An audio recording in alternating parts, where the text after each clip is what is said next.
Les violences sexistes et sexuelles au travail, c'est tous les actes et pratiques qui relèvent du sexisme dans le milieu professionnel. Le sexisme est défini comme une idéologie qui repose sur le postulat de l'infériorité d'un sexe par rapport à un autre d'une part, et d'autre part comme un ensemble de manifestations des plus anodines en apparence, plaisanteries, gestes grossiers, remarques déplacées, au plus grave, viols, meurtres.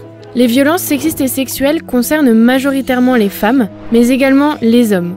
Les violences sexistes et sexuelles au travail recouvrent les agissements sexistes, le harcèlement sexuel et les agressions sexuelles. Représentés ici sur cette flèche ascendante, plus on monte dans la gradation, plus les sanctions sont fortes pour les auteurs. Les agissements sexistes, c'est tout agissement lié au sexe d'une personne ayant pour objet ou pour effet de porter atteinte à sa dignité ou de créer un environnement intimidant, hostile, dégradant, humiliant ou offensant. On peut identifier 3 types de sexisme. Comment ça va, ma belle ? Ça, c'est du sexisme bienveillant. Tu comprends pas ? T'es blonde ou quoi ? Ça, c'est du sexisme masqué. Elle est trop fragile pour devenir directrice. Et ça, c'est du sexisme hostile. Le harcèlement sexuel, c'est faire subir à une personne qui ne le souhaite pas des propos ou comportements à connotation sexuelle. C'est mettre mal à l'aise. C'est avant tout la manifestation d'un rapport de pouvoir où l'autre cherche à s'imposer, à dominer. L'agression sexuelle, c'est toute atteinte sexuelle commise avec contrainte, menace ou surprise. Avec contact physique sur une des 5 parties du corps, bouche, poitrine, sexe, fesses, cuisses. Quand elle s'accompagne d'une pénétration, c'est un viol, considéré comme un crime et puni comme tel.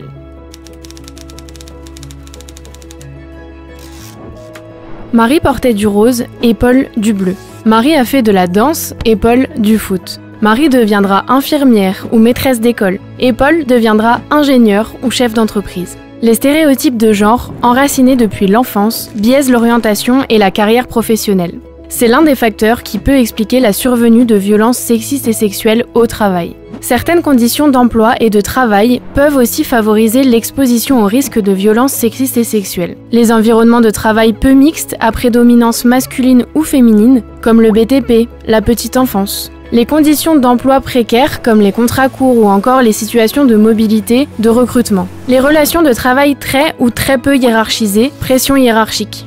Les conditions de travail, de nuit, isolées ou en relation avec du public. L'exposition aux violences sexistes et sexuelles au travail peut impacter les individus, leur santé, culpabilité, agressivité, dépression, addiction ou pire, tentative de suicide. Leur travail, absentéisme, retard, déconcentration ou encore leur vie personnelle, difficultés avec l'entourage, les enfants, le conjoint et rupture sociale. Elles peuvent également impacter le collectif de travail, ambiance de travail dégradée, absence d'entraide et de soutien. Finalement, elles peuvent impacter l'entreprise, diminution de la performance, atteinte à l'image de marque et risque de contentieux.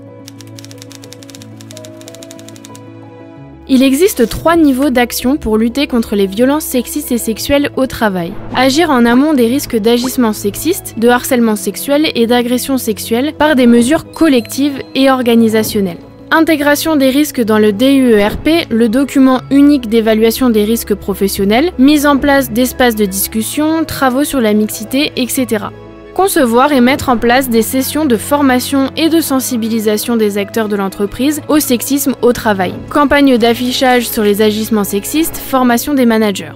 Agir en cas de situation avérée pour alerter, protéger et accompagner les personnes concernées par le sexisme au travail. Procédure de signalement, création de cellules d'écoute et de prise en charge des victimes, procédure pour sanctionner les auteurs. Nous sommes tous acteurs de la prévention en entreprise. Bien sûr, ces démarches de prévention ne fonctionnent qu'à condition d'un portage fort par la direction, du partage d'un vocabulaire commun, de l'implication de tous et de la combinaison d'actions sur ces 3 niveaux de prévention sur le long terme.